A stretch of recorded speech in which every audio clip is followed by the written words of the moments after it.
Good morning. Today is April 2nd, 2025, and this is another pre-episode of Finding Awe and Wonder in the Everyday Life with Bertie Wright. Okay, so today, again, today's just I'm talking, but I have some awe. Okay, so I want to tell you how the brain works for me. I can't speak for anybody else because I'm not an expert on the brain.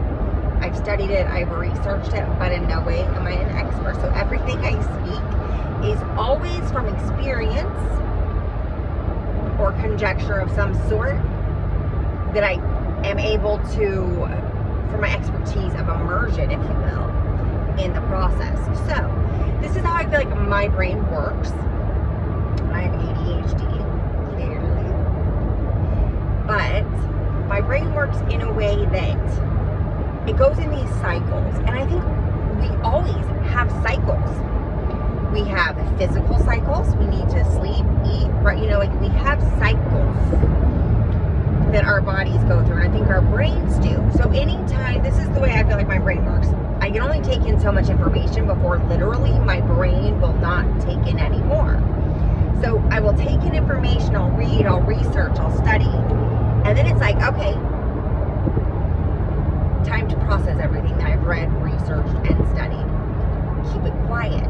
I don't ask for other people's input right now. I'm thinking about everything on my own, processing it, coming up with my own solutions, trying to figure it out, processing with my own thoughts, the silence.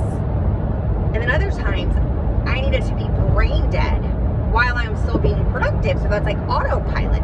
So once the habit or the research or whatever is now part of your daily, then it's like you're an autopilot. So you can be brainless. You can just listen to music and just, all right, I got that piece of art out. So now I can just space out for a minute because I need to rest and relax. So you have to intake, you have to process what you intake, and then you got to rest and be like, yes, I did it. That's the way my brain works anyway. Let me know if that works for y'all, what y'all do. And while we're at it, because I'm so new to this, like, follow, and subscribe to my channel. And all my YouTube videos are longs as I figure this out. I can't really call this a podcast yet, right? Because I'm still doing video. I'm not like hitting that podcast button, which I haven't researched at all. I have a lot to do, and I'm doing it little by little. Every day I do something to move forward. Okay. Now, yesterday, I have been thinking on this idea the last few days, or since I got back from Arizona, really. Okay, on this Ancestry and the universe. Okay, but first I'm gonna go back to dark matter. Okay, so there's in space, some news source, in space, I can't remember what the news source is called, but apparently there is a dark energy in the universe, in the galaxy, that is forcing all the galaxies and planets and everything to go further away from each other, almost like to where they're getting cast out further and further away, to where it's going to get colder and all that, right? So, as we know, in On Wonder, I like to speculate on the what could be, and then bring it back to center, bring it back to home, bring it back to relatability. Like, how can this relate to my life? What possibly could be happening that is causing this dark energy to continue to grow? And so I was thinking, if everything on Earth is made out of matter or energy, and there's always energy around, well, if the more divided our country or our world gets, the darker our energy naturally will be, right? The darker the energy in the world will be. So what if that creates fire or creates power to the dark energy in the galaxies, and it's just mirroring us, right? And while we can't control other people's energies, we can control our own. And I feel like that's why our unique energies matter. Because as long as you can stay your positive energy, then you'll always be adding or keeping it from going so far over. But again, you can only do so much. But that'd be fascinating to know if we studied the energies here as they get darker. Does the darker matter up in the universe continue to expand? Or as we come together, things get better, does it close? Again, thoughts that make you go, huh? Okay, another thought with this universe thing. And I believe that we've lost touch with our ancestors, our ancestors' roots, because in America, there's so many different people, right? And so they bring their own traditions, they bring their own roots, they bring their own traditions. When we were driving back from Arizona, I wanted to look up sweat lodges, because we go through Indian reservations, and I don't think you call them that. I think there's like a politically correct way to say that, because I said that in Oklahoma, and the person was like land or something like that, and I was like, oh, I stepped on a nerve. So forgive me if it's not called that anymore. I don't know what it's called. Anyways, tribal lands. And so I looked up sweat lodges, because I was like, I wonder if, and they do have sweat lodges, but the real ones, the ones with the actual tribals, you have to be invited to, and then they do it on their lands, but it's like a cleansing and gets rid of the dark energy and the bad spirits that have culminated in you over time,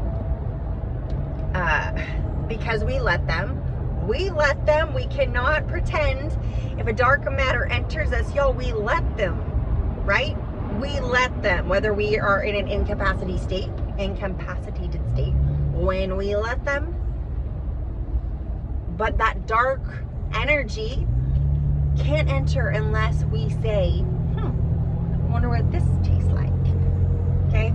Or I wonder if, I'm going to go with this group of people that hates this group of people. I don't know. Okay, so, but I feel like we've gotten away from that, and the movie Avatar, where the roots of Mother Earth, and we always have to, remember where we came from. I think we're forgetting, and I think everybody forgets where we came from when we were struggling, right? And how it felt when we were struggling with whatever it was. Instead, it's more like, I've been there too. I didn't have time to complain about it, right? We're either bitter by what we had to go through, or we're grateful that we went through that and came out the way we did. And therefore, we're more willing to empathize with those also going through those struggles right now. Otherwise, we judge and we have bitterness. Like, I shouldn't have had gone through that. That was because of this person's fault. Have you ever noticed that when people are blaming other people or external forces, they're angry?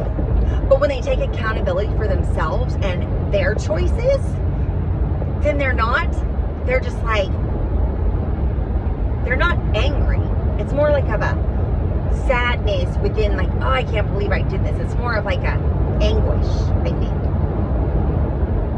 I'm gonna have to listen back to that. Sometimes when I start talking, my words are going, my brain is faster than my words, and so I won't know if I repeat myself or exactly where that tangent went. Anyways, I am so excited for this book that I'm writing, you guys, and many others. I'm constantly formulating new ideas in my head, writing them down. This podcast idea, that is what I am going with, finding the awe and wonder in everyday life with Bertie Wright.